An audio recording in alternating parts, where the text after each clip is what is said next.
안녕하세요. 오늘도 사연살롱을 찾아주셔서 감사합니다. 저는 40대 중반 여성이에요. 다른 분들의 사연을 듣다 보니 제 얘기도 하고 싶어서 사연을 보내봅니다. 저는 어릴 때 아버지가 사업을 하셔서 부유하게 자랐지만 엄마가 병으로 일찍 돌아가셔서 많이 외로웠어요. 아빠는 그런 제게 취미를 붙여주기 위해서 바이올린을 가르치셨고 저는 그 악기의 매력에 빠져서 열심히 했어요. 바이올린 선생님은 단순히 취미로만 하기에는 제 실력이 아깝다고 했고 아빠는 그럼 전공으로 해보자고 하셨고요. 저는 정말 중학교 때까지 바이올린 외에 다른 건 생각도 안 하고 파고들었죠. 하지만 고등학교 1학년 때 아빠 사업이 어려워졌고 결국은 회사를 다른 사람에게 넘겨야 했어요. 집안 형편이 어려워지니 바이올린 레슨을 받으러 다니기도 힘들었어요. 앞으로 들어갈 레슨비에다가 유학이나 음악 캠프 비용 같은 걸 생각해 보니 아무래도 음악을 관둬야 할 것 같더라고요. 아빠, 나 생각해 보니까 음악에 별로 소질이 없는 것 같아. 유명한 연주자가 못 되면 요즘 같은 시대에는 취직도 어려울 거야. 그냥 인문계로 바꿔서 공부 열심히 할게. 그래도 그동안 공부해 놓은 게 있으니까 괜찮을 거야. 더 늦기 전에 얼른 바꾸는 게 좋을 것 같아. 라고 하자 아빠는 제 마음을 알고 미안하다. 아빠 사업만 그렇게 안 됐어도 너 계속 음악 시키는 건데. 그래도 너 공부하는데 다른 일 신경 쓰지 않아도 되게 아빠가 열심히 할게. 라며 제 손을 잡으셨어요. 아빠는 친구분 회사에서 밤낮 없이 일하시며 제 뒷바라지를 하셨고 저도 그동안 못했던 공부를 보충하기 위해 이를 악물고 공부했어요. 그렇게 해서 저는 서울의 한 여대에 들어갈 수 있었죠. 4년 내내 장학금을 놓치지 않고 받았어요. 다른 애들처럼 어학연수나 인턴십을 할 수 없었기 때문에 학교 성적과 토익 점수 같은 거라도 잘 해야 된다고 생각했거든요. 그래도 저처럼 스펙이 딸리는 사람은 취직이 쉽지 않았어요. 정말 수없이 많은 곳에 이력서를 넣었고 계속 떨어졌죠. 어떤 때는 절망적인 마음도 들었지만 포기하지 않고 계속 이력서를 냈고 저는 드디어 한 금융회사의 사장 비서로 취직하게 되었어요. 하지만 기쁨도 잠시였고 아빠가 그동안 앓던 지병이 악화돼서 갑자기 돌아가셨어요. 항상 무리해서 일을 하느라 몸을 돌보지 못하셨던 게 컸어요. 저라도 잘 보살펴 드렸어야 했는데 저도 먹고 살겠다고 정신없이 뛰느라 미처 아빠 건강을 챙겨드리지 못했던 거죠. 납골당해서 아빠의 유골함을 보며 후회의 눈물을 흘렸어요. 아빠, 정말 미안해. 돈 잘 벌어서 호강시켜 드리려고 했는데 그냥 평소에 더 많이 신경 쓸걸. 정말 미안해. 힘들고 슬펐지만 출근을 해야 했어요. 회사에 들어간 지 얼마 되지 않은 때라서 장례식 때 휴가를 쓰는 것도 괜히 눈치가 보였거든요. 사장님은 꽤나 까다롭고 고집이 센 성격으로 소문이 난 사람이었어요. 그래서 그동안도 비서들이 거의 1년을 채우지 못하고 나갔고 그나마 오래 했던 사람이 제 전임인데 1년 8개월 일했다고 하더라고요. 저는 너무 긴 시간 끝에 취직한 곳이라 빨리 그만두는 건 생각할 수 없었어요. 정말 사소한 것 하나하나에도 트집을 잡는 사장님 밑에서 어떻게든 참고 살아남자고 매일 다짐했죠. 그렇게 힘든 일상을 견디며 1년여를 살다 보니 인생이 참 허무하더라고요. 젊은 사람이 무슨 그런 말을 하냐는 분들도 계셨지만 취직하자마자 아버지가 돌아가시고 걸핏하면 비서들한테 소리 지르는 사장님을 참으면서 일하려니 에너지가 다 소진된 것 같았거든요. 돈을 벌어도 기분 좋게 써줄 사람도 없고 같이 기뻐해 줄 사람도 없다 보니 정말 매사에 흥미를 잃어갔어요. 삶의 의미도 없었고 모든 게 공허해졌죠. 그러다가 우연히 지방 벽지로 의료봉사를 다니는 단체를 알게 됐는데 거기서 의사 간호사가 아니어도 같이 일을 도와줄 사람을 찾는다고 하더라고요. 저는 남에게 도움이 되는 일이라도 해야 되겠다는 마음에 신청을 했고 다행히 서류 통과가 잘 되어서 한 달에 한 번, 주말에 자원봉사를 가게 되었어요. 처음에는 한 달에 한 번이었지만 막상 가보니 정말 일손이 많이 딸리길래 2주에 한 번씩 가기로 했어요. 아프신 분 진료소까지 모셔왔다 모셔가고 진료소 청소도 하고 밥도 했죠. 솔직히 남을 위해 한다기보다 저를 위한 일이었어요. 제 인생에서 보람 있고 의미 있는 일을 찾고 싶었으니까요. 그런 제게 의료 자원봉사 일은 정말 딱 맞았어요. 저는 차차 다시 활력을 찾았고 회사에서 스트레스도 덜 받게 됐어요. 사장님이 별거 아닌 일에 화를 내도 전보다 상처도 많이 안 받았고요. 자원봉사를 하면 몸은 고되고 주말에 쉬지 못했지만 정말 마음만은 날아갈 것 같았죠. 의미 있는 시간을 보낼 수 있어서 좋았고요. 그렇게 빼먹지 않고 계속 가다 보니 저처럼 잡일을 하는 분들과 친해졌어요. 그중 한 아주머니가 계셨는데 나이는 60대쯤으로 보였어요. 온화하고 따뜻하셔서 다들 좋아했어요. 엄마가 살아계셨으면 그런 모습일 것 같아서 저는 마음이 더 갔어요. 그래서 음료수 하나라도 더 챙겨드리고 쉬는 시간에 다리도 주물러드리고 같이 말동무도 되어드렸어요. 인정 씨는 마음이 참 예뻐서 좋아. 엄마가 아주 자랑스러우시겠어. 엄마는 초등학교 때 돌아가셨어요. 좋게 봐주셔서 감사해요. 아휴, 일 어쩌나? 내가 괜한 말을 했네. 미안해, 인정씨. 괜찮아요. 모르셨는데 그럴 수도 있죠. 이러면서 저와 아주머니는 더 친해졌어요. 저는 회사에서 사장님 때문에 힘든 일이 있으면 아주머니에게 털어놓고 의논할 만큼 서로 신뢰가 쌓였어요. 아주머니도 남편 때문에 속상한 일이 있을 때에는 저한테 얘기하면서 푸셨고요. 그렇게 계속 좋은 관계를 유지해 갔어요.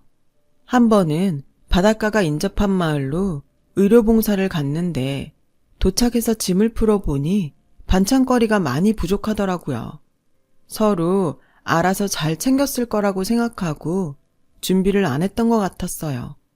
물론 마을 분들이 저희 먹으라고 이것저것 챙겨주시기는 하지만 간식으로 먹을 수 있는 것들이 많아서 반찬은 되지 않을 것 같더라고요. 아주머니와 저는 뭐라도 구해보자는 마음에 바닷가로 갔어요. 이 동네에 해녀분들이 많다는 얘기를 들었거든요. 혹시라도 해녀분을 만나면 잡으신 걸 팔아달라고 할 생각이었죠. 하지만 취미로 낚시하는 사람들만 몇 명 있을 뿐 해녀들은 보이지 않았어요. 아주머니는 작은 바위들이 솟은 곳으로 자리를 옮기셨어요. 저는 주변에 야채가게라도 있는지 알아보려고 낚시꾼들에게 다가가는데 갑자기 풍덩하고 뭐가 빠지는 소리가 들리는 거예요. 순간 아주머니가 떠올랐고 저는 잽싸게 바위들이 솟은 곳으로 달려갔어요. 바위들은 너무 험하게 나와 있어서 그 위를 건너가는데 시간이 걸렸어요. 겨우 반대편으로 갔더니 그새 어느 해녀분이 아주머니를 건져 놓으셨더라고요. 아줌마, 정신 차리세요. 제 목소리 들리세요? 저는 봉사단에서 배운 대로 일단 아주머니에게 인공호흡을 하고 몸을 마사지한 다음에 얼굴을 옆으로 돌렸어요. 혹시라도 물을 토하면 기관지로 들어갈 수 있으니까요. 아주머니는 잠시 후 물을 쿨럭 하고 토하셨고 저는 바로 아주머니를 업었어요. 자원봉사팀이 있는 진료소에 갔더니 다들 놀라서 아주머니를 제 등에서 끌어내렸어요. 의사와 간호사분들이 옷을 갈아입고 응급처치를 하셨죠. 아주머니는 다행히 괜찮을 거라고 하더라고요. 인정씨가 응급처치를 아주 잘했네요. 고생했어요. 간호사분의 말에 저는 좀 쑥스러웠죠. 저는 아주머니가 깰 때까지 옆에 앉아서 계속 팔다리 마사지를 하고 몸에 덮은 타월도 바꿔 덮어주며 간호를 했어요. 1시간 정도 있다가 아주머니는 정신이 돌아왔어요. 아줌마, 정신이 드세요? 큰일 날 뻔하셨어요. 제가 눈물을 글썽이며 말하자 옆에서 진료를 하던 의사가 인정씨가 아주머니 목숨 살렸어요. 인정씨 아니었으면 정말 큰일 나셨을 거예요. 라고 저를 치켜 세워주셨어요. 저는 무안해져서 아니에요. 누구라도 그렇게 했을 거예요. 그렇게 따지면 제대로 된 응급처치법 가르쳐주신 여기 선생님들 덕분이죠. 라고 했더니 아주머니가 제 손을 잡으시더라고요. 고마워 인정씨. 내 생명의 은인이야. 그런 말씀 마세요. 아줌마도 제가 물에 빠졌으면 구하셨을 거잖아요. 그래도 고마운 건 고마운 거지. 아주머니는 계속 고맙다고 하시며 그날 제 손을 놓지 않으셨어요. 그리고 서울로 돌아오는 차 안에서 아주머니는 깜짝 놀랄 이야기를 하셨어요. 인정씨, 내가 실은 여식을 잃었어. 그 아이가 어렸을 때였거든. 참 고운 아이였는데. 그래서 인정씨 보면 내 딸도 잘 컸으면 지금 인정씨만한 나이가 되었겠구나 생각이 절로 들더라고. 인정씨 부모님도 돌아가셨다며? 내가 엄마 해주고 싶은데 어때? 저는 갑자기 눈물이 주르륵 흘렀어요. 왜 그랬는지 그때는 잘 몰랐는데 혼자밖에 없다고 생각했던 세상에 다시 내 편이 생긴 기분이 들었던 것 같아요. 마음이 막 울컥하면서 말로 할 수 없는 따뜻함이 느껴졌어요. 고마워요, 아줌마. 돌아가신 엄마가 다시 오신 것 같아요. 이렇게 인연이 되어서 나도 정말 고마워. 저는 아주머니와 끌어안고 펑펑 울었어요. 그날은 아주머니가 큰일 날 뻔했지만 정말 행복했던 것 같아요. 저는 집에 와서 오랜만에 아주 푹 잠을 잘 수 있었어요. 그 뒤로 저와 아주머니는 봉사 가는 날이 아니어도 자주 만나게 됐죠. 아주머니는 제가 옷을 살 때 골라주시기도 하고 정말 엄마처럼 쇼핑이 끝나면 간식을 사주시곤 했어요. 저도 아주머니가 쇼핑하는 것도 같이 골랐고요. 아주머니는 사치하는 분은 아닌데 생각보다 경제적으로 여유가 있으신 것 같았죠. 그래도 저는 먼저 뭘 사달라거나 한 적은 없었어요. 엄마와 딸처럼 지낸다고 해도 남이라는 건 변함없는 사실이었고 제가 먼저 뭘 사달라고 할 만큼 뻔뻔하지도 못했거든요. 가끔 가다 아주머니가 제게 화장품이나 액세서리를 사주시면서 인정아, 나한테 뭐 좀 사달라고 해봐. 나 그 정도 돈은 있어. 하셨고 저는 웃으면서 이렇게 알아서 다 사주시잖아요. 이것만도 너무 좋아요. 넌 정말 욕심이 없는 것 같아. 그래서 뭘 더 해주고 싶어. 라며 절 예뻐해 주셨어요. 회사에서는 훨씬 스트레스를 덜 받게 됐어요. 심리적으로 누군가 내 뒤에 있다고 생각하니 마음이 든든해져서 그런 것 같아요.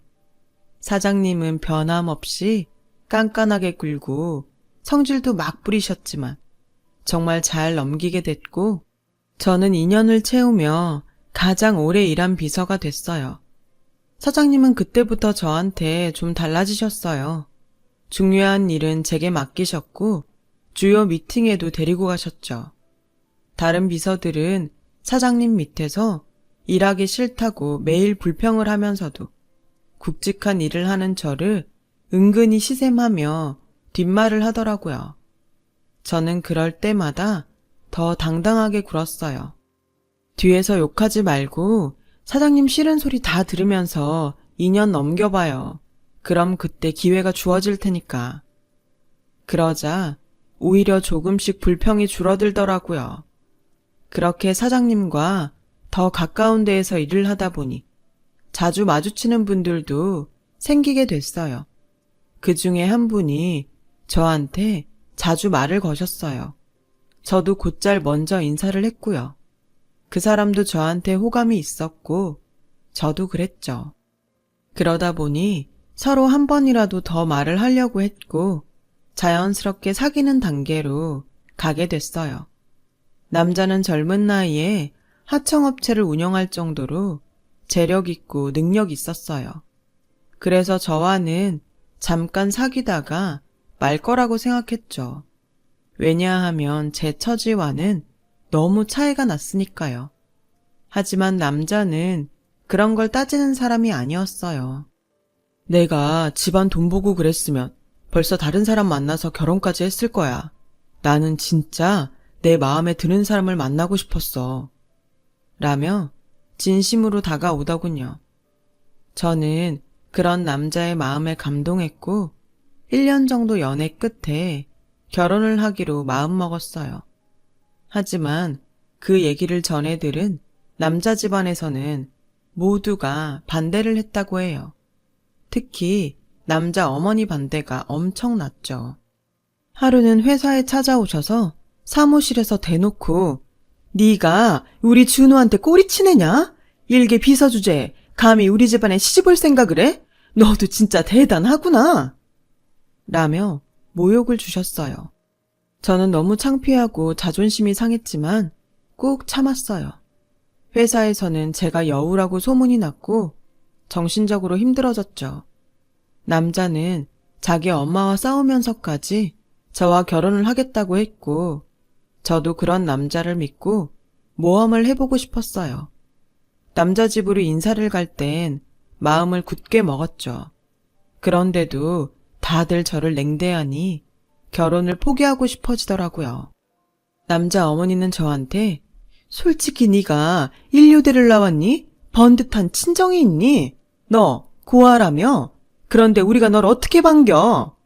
라며 작심한 듯 말했고 저는 저 고아는 아니었어요. 아버지 돌아가신 지는 얼마 안 됐고요. 그걸 변명이라고 해? 부모가 지금 없으면 고아지. 그게 다 무슨 소용이야? 라고 하자 남자는 그만 좀 해 엄마. 집에 인사하러 온 사람한테 너무하는 거 아니야? 진짜 다들 너무하시는 거 아니에요? 제가 좋아하는 사람인데 어떻게 따뜻한 인사 한마디를 안 해요? 우리 집이 뭐 그리 대단하다고. 우리도 그냥 남의 회사 하청업체잖아요. 우리 위에도 우리보다 더 잘 사는 사람들이 많아요. 제가 그런 집에 가서 이런 소리 들으면 좋으시겠어요? 대기업도 아닌 집안이 뭐 이렇게 거들먹거려요. 그리고 인정씨 엄마나 마찬가지인 분 계시다고요. 아무나 그렇게 엄마 돼주겠다고 하겠어요? 그만큼 인정씨가 괜찮으니까 그러죠. 라고 하자 남자 아버지가 시끄럽다. 이 이상 집안 시끄럽게 하면 정말 결혼 못할 줄 알아. 이 정도 쓴소리도 못 들으면서 결혼할 까고 한 거야. 네 엄마 말 하나도 틀린 거 없어. 라고 하시고는 방으로 들어가 버리셨어요. 저는 정말 자신이 없어졌어요. 준호 씨, 아무래도 우리 아닌 것 같아요. 저도 잘하고 싶은데 준호 씨 부모님 눈에 제가 모자라니 어떻게 해야 될지도 모르겠고요. 사실 저도 내세울 만한 게 없다 보니 자꾸 주눅이 들어요. 그런 말 하지 마. 우리 둘이 결혼하는 거지 부모님이 대신 살아주는 거 아니잖아. 결혼해서 우리가 잘 사는 모습 보여주면 부모님도 마음이 풀리실 거야. 나도 더 노력할게. 이런 거에 지지 말자고. 그렇게 꾸역꾸역 결혼 얘기는 계속됐죠. 그리고 얼마 지나지 않아 남자 어머니가 저를 찾아오셨어요. 결혼할 거면 제대로 된 상견례를 하자고 하시더라고요. 네가 고아는 아니라고 했으니까 친척이라도 있을 거 아니야. 정 없으면 그 엄마 해준다는 사람이라도 나오라고 해. 저는 사실 이런 얘기를 아주머니께 하지 않았어요. 할 수가 없었죠. 아무리 말로 엄마 딸 사이로 지내자고 했어도 결혼이라는 큰 일에 쉽게 엄마 역할을 해달라고 할 용기는 나지 않았거든요. 하지만 엄마 쪽 친척들은 엄마가 너무 일찍 돌아가셔서 만나지 않고 산지 꽤 됐고, 아빠 쪽에서도 상견례에 나올 만한 어른이 없었어요.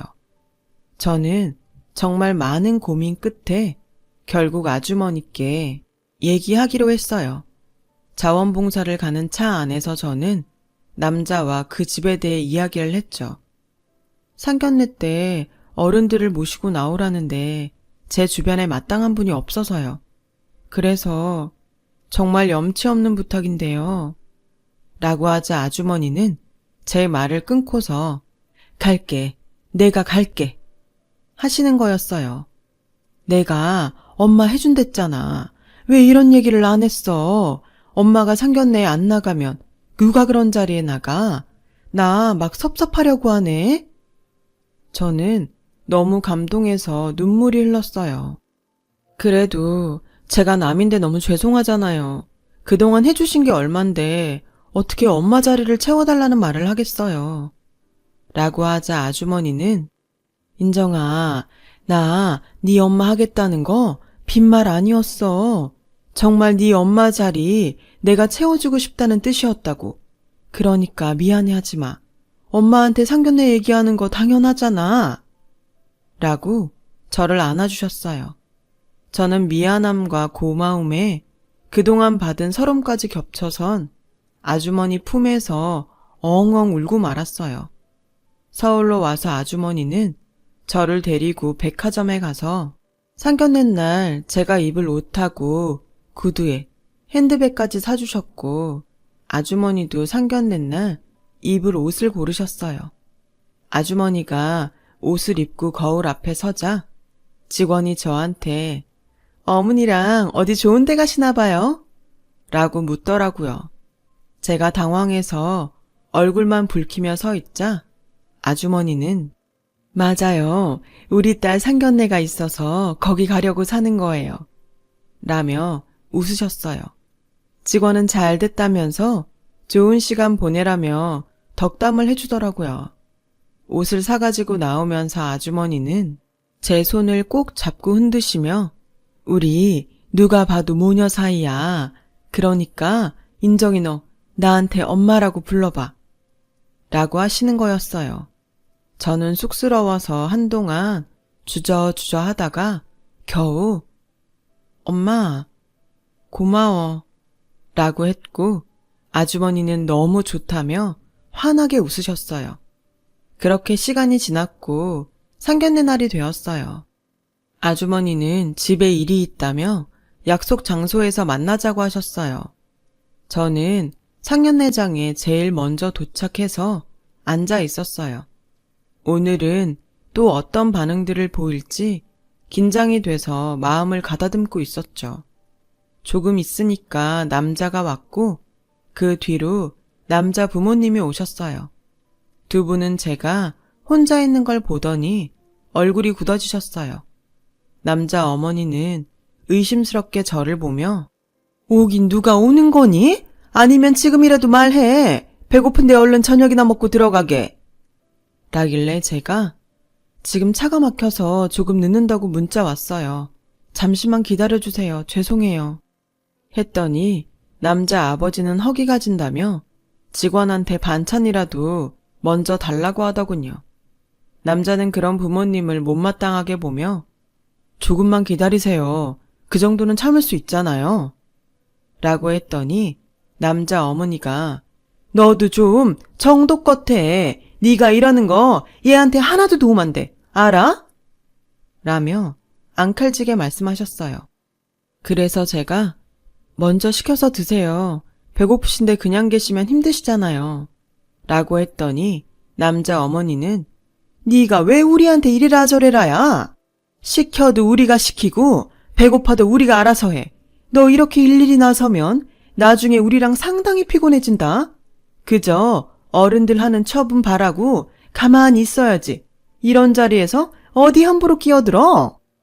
라고 했고 남자 아버지는 비서일이나 하던 애가 뭘 알겠어? 배운 것도 없고. 라며 물을 마시더군요. 남자가 그런 아버지한테 뭐라고 하려는 걸 제가 옆에서 잡으며 말렸어요. 남자 어머니는 하긴 보고 배운 사람이 없으니 예절도 하나 모르겠네.